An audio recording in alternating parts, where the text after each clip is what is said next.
ఎమ్మీగా ఉండే మటన్ శనగపప్పు కర్రీ ఎలా చేయాలో చూద్దాం ఫ్రెండ్స్. హాయ్ ఫ్రెండ్స్, అస్సలం వాలేకుమ్. Welcome back to our YouTube channel. ఇవాళ రెసిపీ ఫ్రెండ్స్ మటన్ శనగపప్పు కూర ఇగురు ఫ్రెండ్స్.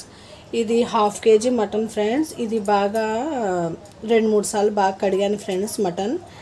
ఇది పచ్చనిపప్పు ఏమో ఒక 6 గంట బాగా నానబెట్టాను. ఇప్పుడు దీని ప్రాసెస్ చూద్దాం ఫ్రెండ్స్. స్టవ్ వెలిగించుకొని కుక్కర్ పెట్టుకున్నాను. ఇప్పుడు ఇందులో 2 స్పూన్స్ ఆయిల్, 2 స్పూన్ ఆయిల్,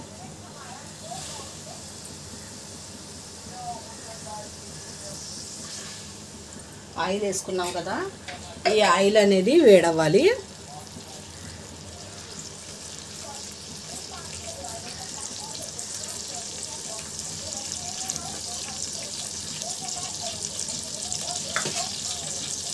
ఇదిగోండి ఫ్రెండ్స్, ఆయిల్ వేడెక్కిపోయింది కదా.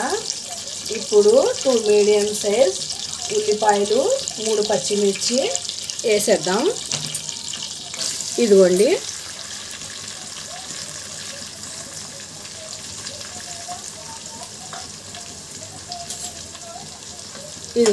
ఉల్లిపాయ బాగా మగ్గాలి ఫ్రెండ్స్. మగ్గాలంటే మనం ఏం చేయాలి, ఇందులో కొద్దిగా సాల్ట్,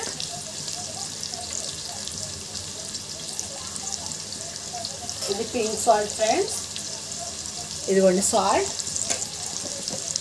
కొద్దిగా పసుపు వేస్తే ఉల్లిపాయ అనేది తొందరగా మగ్గిపోయింది.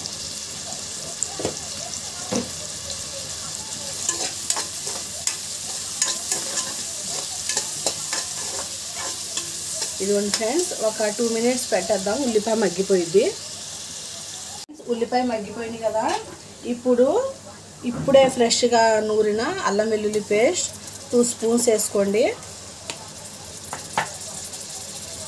అల్లం వెల్లుల్లి పేస్ట్ పచ్చివాసన అనేది పోవాలి మనకి. బాగా కలపండి.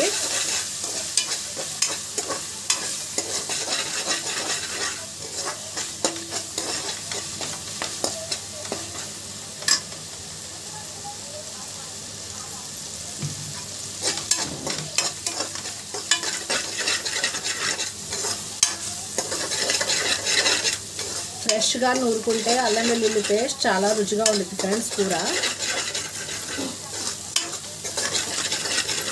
ఇదిగోండి, ఇప్పుడు 2 మినిట్స్ అయిపోయింది కదా.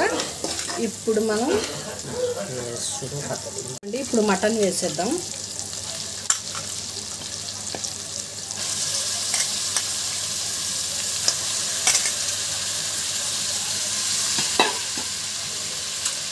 బాగా కలపండి. ఇందులో నుండి వాటర్ అనేది బాగా డ్రై అవ్వాలి. వాటర్ వచ్చింది ఫ్రెండ్స్. ఒక 2 మినిట్స్ అయితే అది మొత్తం డ్రై అయిపోవాలి.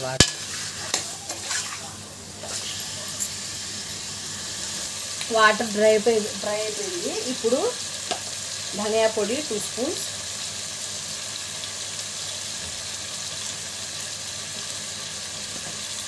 కారం,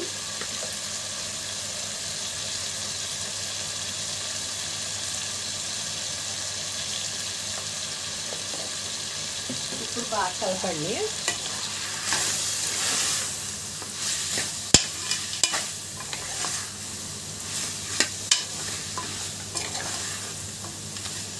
ఇదిగోండి ఫ్రెండ్స్, ఇప్పుడు వాటర్ వేసుకుందాం. ఇందులో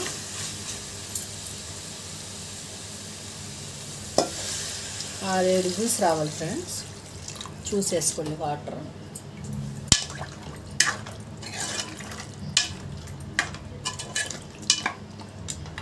ఇదిగోండి ఫ్రెండ్స్, ఇప్పుడు కుక్కర్ సీటీ పెట్టేద్దాం. 6 విజిల్స్ రావాలి.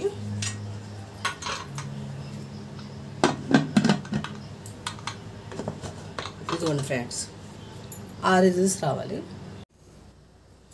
ఇదిగోండి ఫ్రెండ్స్, కుక్కర్ విజిల్ అయిపోయింది కదా.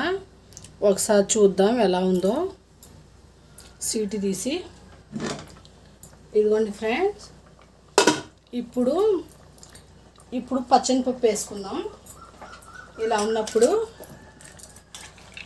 పచ్చనిపప్పు వేసేసి ఒక 3 విజిల్స్ పెట్టుకుందాం. పెట్టుకుంటే సరిపోద్ది ఫ్రెండ్స్. ఇదిగోండి ఫ్రెండ్స్, ఎంతో ఎమ్మిగా ఉండే మటన్ శనగపప్పు కర్రీ రెడీ అయిపోయింది ఫ్రెండ్స్. ఇలా ట్రై చేయండి, చాలా బాగుండిద్ది. నా ఛానల్ని సబ్స్క్రైబ్ చేయండి ఫ్రెండ్స్. లైక్ చేయండి, షేర్ చేయండి, కామెంట్ చేయండి. అల్లా హాఫీజ్.